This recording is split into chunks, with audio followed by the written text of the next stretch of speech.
Depression से मुक्ति का उपाय भगवान श्री कृष्ण ज्ञान योग के 16वें श्लोक में बता रहे हैं। वास्तव में डिप्रेशन मुक्ति के बहुत सारे उपाय भगवान श्री कृष्ण ने गीता में बताए हैं, क्योंकि अर्जुन का डिप्रेशन इतना गहरा था कि वो किसी एक बात से जा ही नहीं रहा था। इसलिए भगवान श्री कृष्ण ने बहुत सारी विविध प्रकार की बातें श्लोकों के माध्यम से बताई हैं। लेकिन हमारे लिए ये अच्छा ही हुआ, क्योंकि हमारे पास बहुत सारे तरीके आ गए डिप्रेशन से बाहर आने के। 16वें श्लोक में भी एक बहुत अद्भुत सीक्रेट है, वो इस प्रकार है, असत्य वस्तु की तो सत्ता ही नहीं है और सत्य का भाव नहीं है। इस प्रकार इन दोनों का ही तत्व ज्ञानी पुरुषों द्वारा देखा गया है। सत्य क्या है, असत्य क्या है, हम जिन्हें मान रहे हैं, हम अपने आप को क्या मान रहे हैं, हमारे साथ जो भी हुआ, डिप्रेशन का कारण जो भी है, हो सकता है आपका कोई अजीज, कोई प्यारा बिछड़ गया हो, आपका प्रेमी आपसे दूर हो गया हो, आपका नुकसान हो गया हो, आपको बीमारी लग गई हो, किसी भी कारण से आपको डिप्रेशन हो, आप क्या मान रहे हैं, उसे सत्य मान रहे हैं, लेकिन वो है असत्य। भगवान श्री कृष्ण यही बता रहे हैं, जब तक आप असत्य वस्तु को सत्य मान रहे हैं और सत्य वस्तु का आपको पता ही नहीं है, तब आप अज्ञान में हैं, दुख में हैं, चिंता में हैं और डिप्रेशन में हैं। आपके दुख, आपके साथ जो कुछ हुआ वो असत्य था। असत्य वस्तु की सत्ता ही नहीं है, झूठ की तो यहाँ पर सत्ता ही नहीं है। आप अपने दिमाग के अंदर बहुत सारे विचारों का पुलिंदा लिए हुए बैठे हैं। दुनिया वैसी नहीं है जैसी हम देखते हैं, दुनिया जैसी है वैसी ही है, हम जैसे हैं वैसे ही दुनिया को देखते हैं। दो इंसानों के देखने का नज़रिया अलग अलग होता है। एक ही घटना में अलग अलग इंसान अलग अलग तरह का व्यवहार कर सकते हैं। एक इंसान एक घटना में रो सकता है तो दूसरा उस घटना में हंस भी सकता है। तो आप सत्य क्या मानोगे? सत्य दोनों ही नहीं है, बस दोनों की दृष्टियां अलग अलग है। आपकी दृष्टि भी अलग है। डिप्रेशन पीड़ित व्यक्ति की दृष्टि नकारात्मक है। उसके साथ जो कुछ हुआ, उसने उसका जो विश्लेषण किया, एनालाइज किया, वो नेगेटिव किया, वो नकारात्मक किया, उसी कारण उसे डिप्रेशन हुआ। लेकिन आपने जो कुछ किया, आप जो कुछ कर रहे हैं वो असत्य है, उसकी कोई सत्ता नहीं है। सत्य क्या है कि बस हो रहा है, जो कुछ हो रहा है प्रकृति करवा रही है। आज आपको डिप्रेशन हुआ है, अगर आप आगे 10 सालों के बाद अपने डिप्रेशन को याद करेंगे, हो सकता है कि आपका डिप्रेशन आपके लिए वरदान साबित हो जाए। गौतम बुद्ध के लिए डिप्रेशन वरदान साबित हुआ, महात्मा बुद्ध जैसे संत का उदय हुआ। बाबा रामदेव को कोई व्याधि हुई, बीमारी हुई, वही बीमारी उनके लिए समाधि बन गई।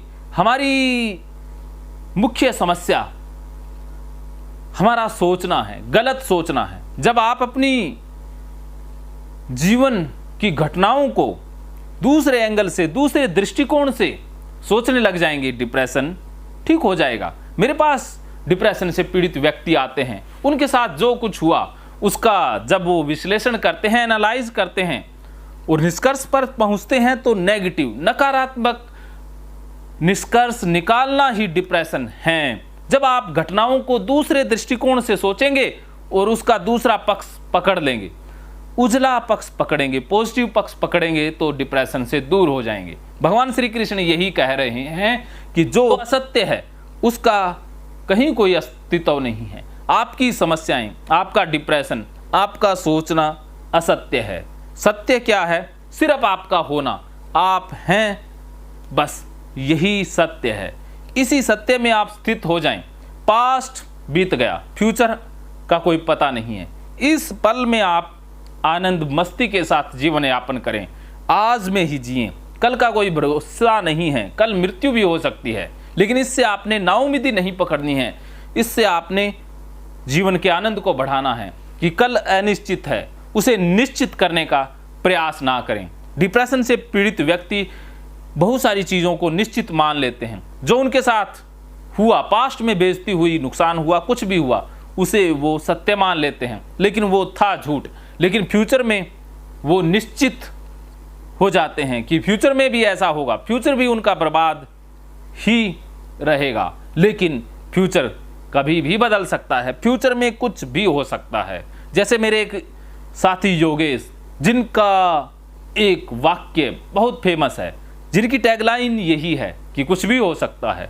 इस अनिश्चितता में जीना और इसे निश्चित मान लेना कि कुछ भी हो सकता है, डिप्रेशन से मुक्ति का सबसे बड़ा कारगर उपाय है। तो असत्य वस्तु को छोड़ दें, सत्य वस्तु में स्थित हो जाएं, डिप्रेशन से आप बाहर आ जाएंगे। यही भगवान श्री कृष्ण अर्जुन को बता रहे हैं। अर्जुन का मोह पकड़ना, भ्राता समझना असत्य है। सत्य क्या है कि वो युद्ध के मैदान में खड़ा है और युद्ध करने आया है, यही सत्य है। अपने मन के सत्य में स्थित होना ही परमानंद है और दूसरे के सत्य में जाना ही डिप्रेशन है। आप दूसरों की समस्याओं को अपनी समस्याएं मान रहे हैं, दूसरों ने क्या किया, क्या नहीं किया, दूसरे क्या करेंगे, उससे आप पीड़ित हो रहे हैं, उससे आप चिंतित हो रहे हैं। वो उनके मन की समझ है, उनकी समझ को अपनी समझ मानने की भूल कदापि ना करें, वरना बुरे फंस जाओगे। जैसा अर्जुन भगवत गीता में फंस गया। लेकिन भगवत गीता में भगवान श्री कृष्ण अर्जुन के साथ थे तो अर्जुन बाहर भी आ गया, लेकिन आपके साथ कृष्ण नहीं है, फिर भी भगवत गीता तो हाथ में आ ही सकती है और ये वीडियो आपकी मदद कर सकते हैं। इसके लिए क्या करना है, एक मंत्र याद रखना है, मानो तो मौज है वरना समस्या तो हर रोज है। ये मंत्र भी डिप्रेशन से मुक्ति का ही उपाय है। महकेंगे फिर से खुशियों के रंग भगवत गीता थेरेपी कोर्स के संग। इतिहास का पहला ऐप जो गीता के माध्यम से ओसीडी डिप्रेशन का इलाज आसान बनाएगा। ओसीडी डिप्रेशन का इलाज हुआ और भी आसान, और वो भी बिना दवाई, घर बैठे। किसी को बीमारी की चिंता है तो किसी को चिंता की बीमारी है। भगवत गीता ने लाखों करोड़ों का जीवन बदला है और आपका भी बदलेगा। गीता थेरेपी कोर्स में आपको मिलेगा सभी 11 प्रकार की ओसीडी का संपूर्ण इलाज, जैसे गंदगी का वहम, बार बार हाथ धोना, बार बार सफाई करना, बार बार लॉक दरवाजा चेक करना व अन्य सामान की चेकिंग बार बार करना, एक ही विचार बार बार आना, नुकसान व मरने मारने का विचार आना, HIV, rabies, cancer, heart attack का विचार आना, IBS और नींद न आने की समस्या का हल गीता कोर्स में मिलेगा। आत्महत्या वाले विचारों से मुक्ति भी गीता थेरेपी कोर्स से मिलेगी। राजेंद्र जोधपुरिया ऐप पर आपको ओसीडी से संबंधित राजेंद्र जोधपुरिया की किताब भगवत गीता के मनोवैज्ञानिक रहस्य और अन्य टिप्स पढ़ने को भी मिलेंगे। गीता है महान थेरेपी। गीता में CBT, हिप्नोथेरेपी, माइंडफुलनेस, ERP व अन्य बहुत सी साइकोथेरेपीज का समावेश मिलेगा। राजेंद्र जोधपुरिया ऐप एक, फायदे अनेक। आज ही प्ले स्टोर से डाउनलोड करें, लिंक डिस्क्रिप्शन में है। तो देर क्यों, अभी जाइए डिस्क्रिप्शन में और लिंक पर क्लिक करके प्ले स्टोर से अभी डाउनलोड कीजिए राजेंद्र जोधपुरिया ऐप और पाइए अपनी सभी समस्याओं का हल।